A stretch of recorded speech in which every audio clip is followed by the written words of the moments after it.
¿Qué tal? Buenas noches. En el encuentro de hoy propongo trazar una diferencia entre el discurso cartesiano, partiendo justamente de René Descartes, y lo que plantea el psicoanálisis en torno a la ciencia como también a la razón. Si partimos desde Descartes, encontramos que su máxima principal tiene que ver con el pensamiento como una garantía del ser humano, es decir, como el ser de la razón. Pensar sería una garantía de que uno existe, ¿sí? Por lo tanto, a partir de el cogito cartesiano, se inaugura una forma de pensar el mundo, ¿sí? Esta forma de pensar el mundo la podemos llamar ciencia, ¿sí? La ciencia va a apostar a intentar objetivar, la ciencia que parte de René Descartes, a objetivar los fenómenos del mundo a través de una causa que va a venir por la vía de la razón. Nada más y nada menos. El asunto es que este modelo científico no necesariamente es el único, ni tampoco es un modelo científico que puede ser aplicado a todos los campos posibles. Por ejemplo, si uno piensa distintos tipos de ciencia, como podría ser la física, encontramos que puede haber un tipo de aplicación de la razón, de la objetivación, que es muy diferente a una aplicación de la ciencia en lo que es el psicoanálisis. Ya que el psicoanálisis, vamos a destacar esto, no objetiva la realidad, sino que la deja en un lugar de singularidad de cada sujeto. Entonces, si encontramos la ciencia como aquello que podría ser objetivable, aquello que podría ser pesable, que podría ser medido, encontramos que el psicoanálisis queda por fuera de este modelo científico. Lo cual no quita que se pueda pensar otra manera de hacer ciencia, en el mismo movimiento en el cual se hace un estudio de la subjetividad que apunta a investigar cuáles son las causas, por ejemplo, como decía Freud, las etiologías de las neurosis. Creo que acá sucede actualmente un problema epistemológico muy grande que busca unificar un solo criterio científico y aplicar el mismo criterio que podría ser bien utilizado en la física a un discurso como el discurso psicoanalítico. Ahí hay un forzamiento que nos lleva a un error.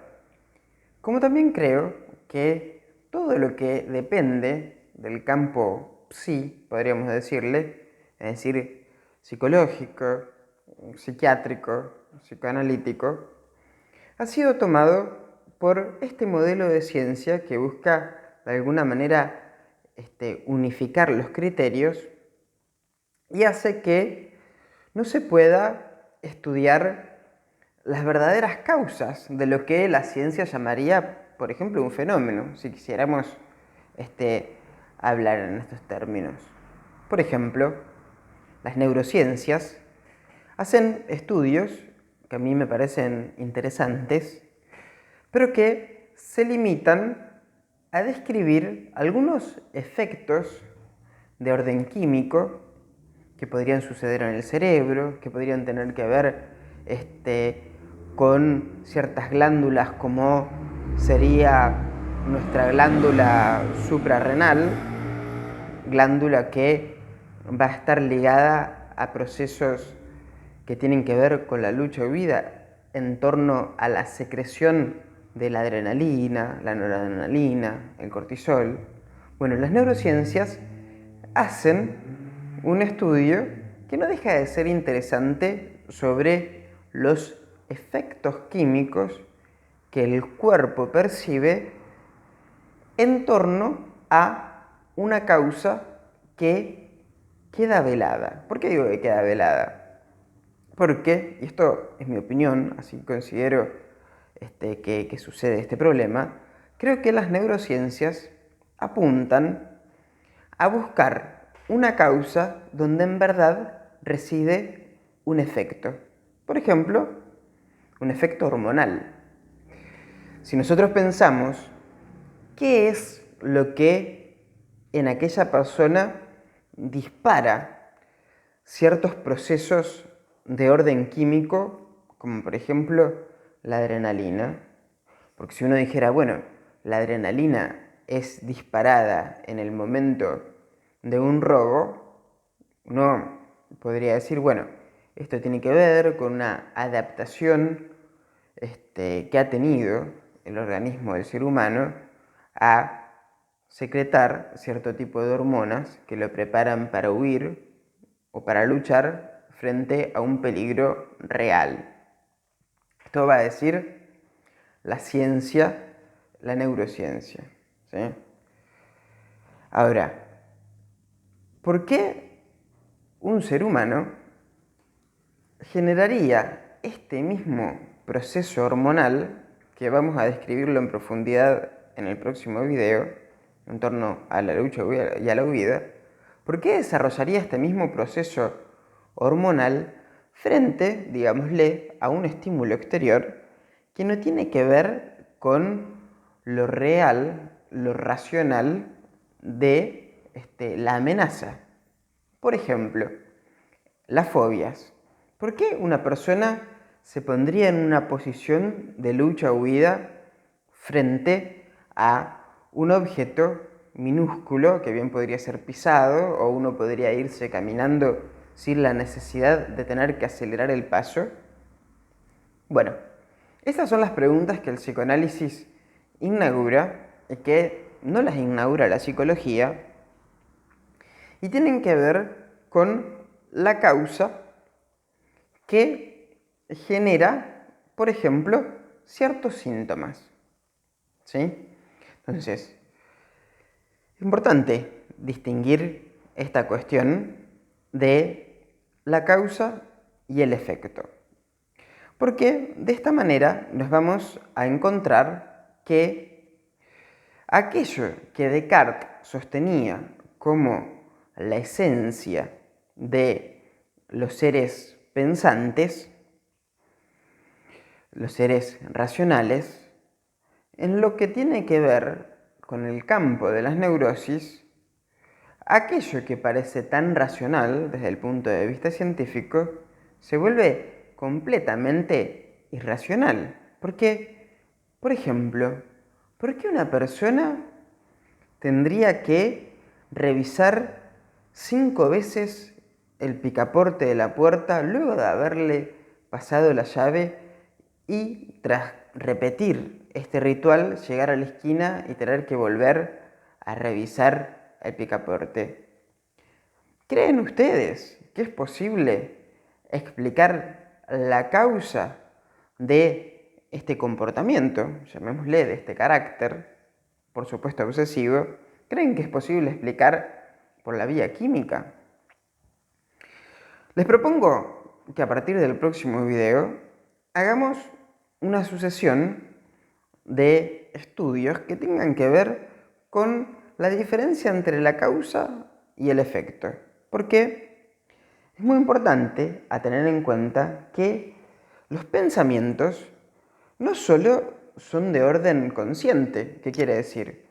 Esto que estoy diciendo ahora tiene que ver con una elaboración de evocación de lo preconsciente, por ejemplo, del conocimiento, que intento poner en palabras en el mismo movimiento que se hace consciente. Por lo tanto, estaría, si se quiere, buscando hacer un discurso racional para explicar justamente lo irracional. Pero ¿qué se agrega en esto irracional, por ejemplo? Los pensamientos que Freud llamaba inconscientes. Y ustedes dirán, ¿cómo es esto posible? Porque si uno piensa, en teoría encuentra que es algo que pasaría por nuestra percepción consciente. ¿Cómo sería un pensamiento inconsciente? Es una pregunta interesante porque nos aleja del confort de lo racional. Así que les propongo que a partir del próximo video abordemos estas cuestiones que hablan de que la razón, en tanto discurso científico unificado, deja por fuera las causas de lo que tienen que ver con lo inconsciente.